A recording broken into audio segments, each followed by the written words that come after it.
If you are touring a $500,000 house in 2026 and wondering what you are doing wrong, pause for 15 seconds. I am Theo. It is 11:47 at night. Emily is putting Liam to sleep, and I am scrolling through listings. I see an outdated kitchen, and they still call it a starter home. That honestly makes me mad.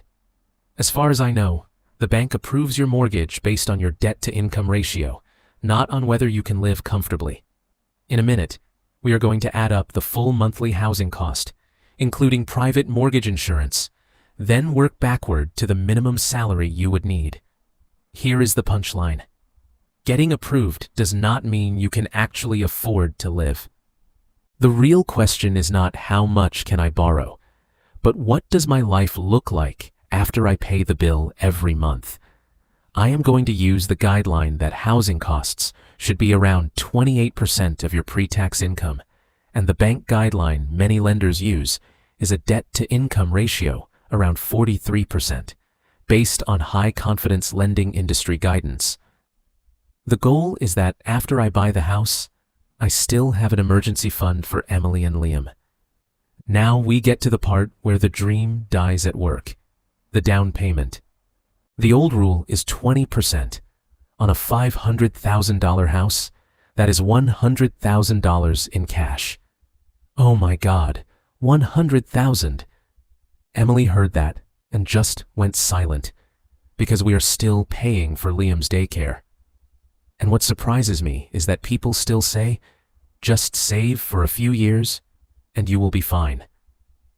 But according to the Federal Reserve's Survey of Consumer Finances, a lot of families do not have anywhere close to $100,000 sitting around to drop in one shot.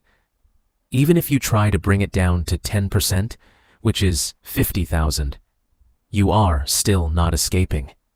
You are just swapping it for a different problem that hits your monthly cost. In a second, we are going to add everything up so you can see it clearly. Okay. Now let's talk about the thing people think is the whole payment, when it is really just the warm-up, monthly principal, and interest. If you put 10% down, you borrow the remaining $450,000. As far as I know, for a 30-year fixed-rate mortgage, market rates are commonly tracked through Freddie Mac's reports, and in the past few years, they have often hovered around 6 to 7%, depending on your credit score. At that rate, principal and interest alone land around $2,700 to $2,900 a month. And it is wild to me that people hear that number and feel relieved, like, okay, I can handle that.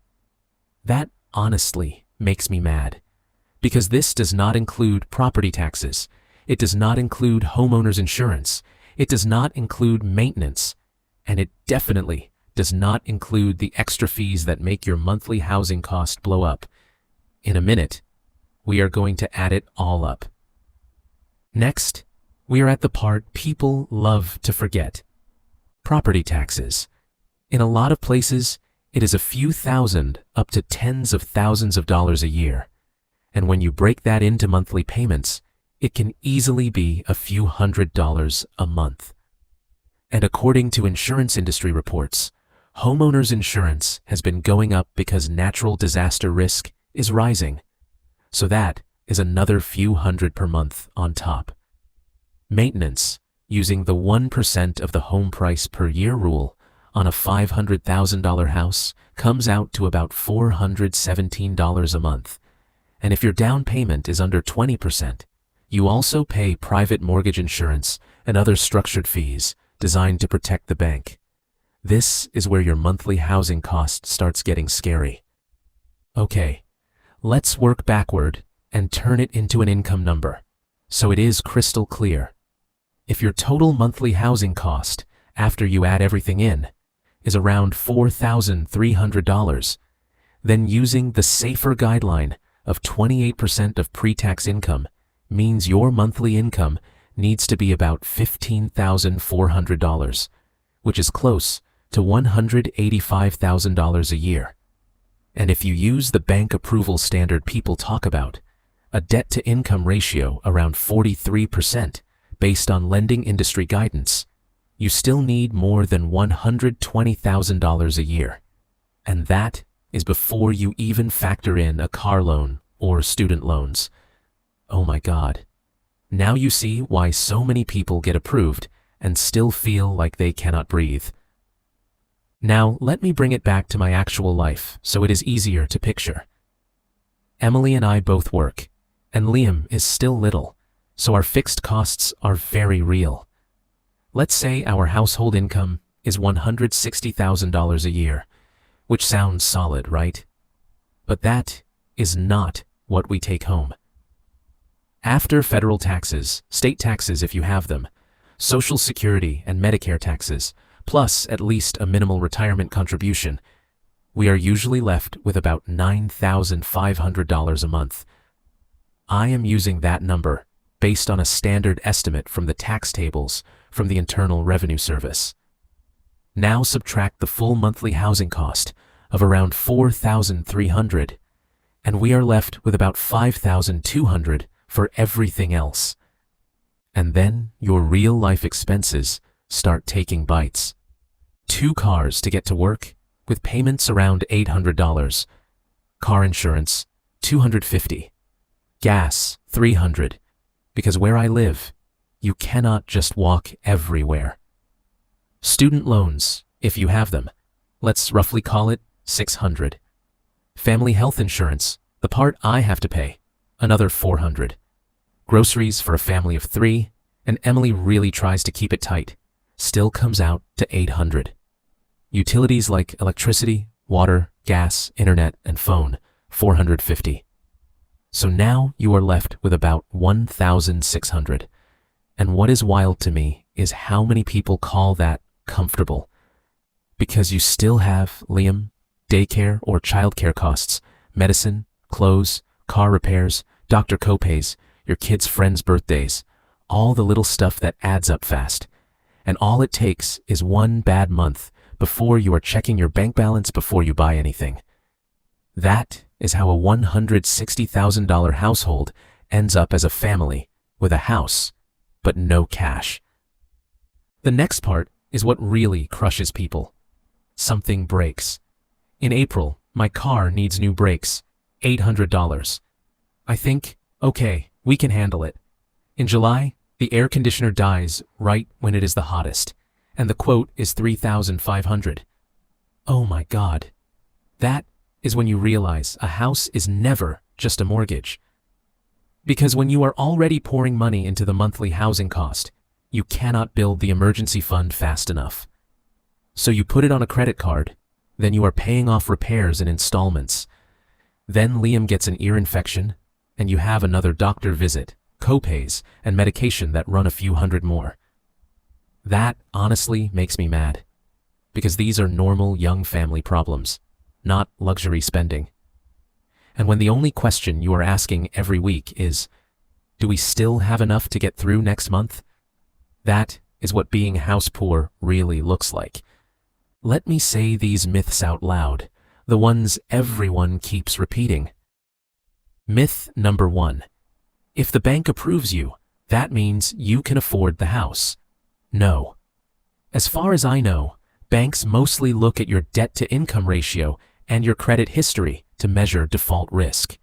They are not measuring whether you will still have money left for Liam to see a doctor, or for Emily to take a sick day. A common underwriting guideline in the lending industry is around 43% total debt-to-income. Meaning, as long as you are not about to collapse immediately, they can still say yes. Myth number 2. Just put less down so buying is easier.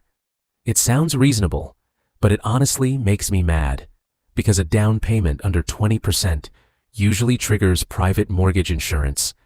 That is a built-in cost of the system. You pay it every month to protect the bank, not to protect you. It blows up your monthly housing cost and can stick around until you build enough equity. Myth number 3. Buying is always better than renting. It is wild to me that people say that like it is a law. based on public financial education materials and cost analyses of homeownership, with reliability ranging from moderate to high depending on the source. The real issue is opportunity cost. If you buy and you no longer have any margin to build an emergency fund, invest for retirement, and survive a financially rough year, you are trading stability for an asset that keeps you stressed out. Myth number 4. Your future raises will save you. Oh my God, please. A raise is an assumption, but home repair bills run on a fixed schedule. One cut in work hours, one round of layoffs, or Liam being sick for a full week, and you immediately see the gap between qualifying and actually affording it. So what should we actually do in real life? In my opinion, you need permission to say no. And saying no does not mean you failed. If you are looking at a $500,000 house and you can feel yourself bracing for impact, oh my God, stop and run one simple test. 1. Calculate the full monthly housing cost, not just principal and interest. Add property taxes, homeowner's insurance, maintenance at about 1% of the home price per year, split into monthly. And if your down payment is under 20%, add private mortgage insurance too. 2. Take that total and divide it by 0.28 to see the pre-tax income you would need if you want to stay safe under a common financial guideline. 3. Reality check it with your actual life. After you pay it, do you still have enough for 4 things?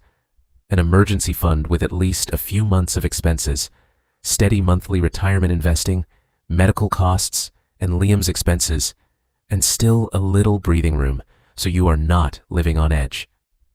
If you are missing even one of the 4, the truth is you cannot afford it. You are just signing up for a long-term stress contract. At that point, the smart move might be renting longer, buying something cheaper, or changing areas. It honestly makes me mad, but the numbers do not care about your feelings, so you have to care about yourself. Now let me close this out, straight up. You do not need to prove anything to anyone with a $500,000 house. As I understand it, the most valuable thing is not a loan approval letter. It is the breathing room in your budget. If you buy the house and every month you are left with just enough to scrape by, Emily cannot afford to take a sick day. And if anything happens with Liam, you panic. That is not a dream. That is a burden. It is wild to me that society calls that normal. Here is the line I want you to remember. Getting approved does not mean you can actually afford to live. And there is no prize for buying a house that keeps you up at night.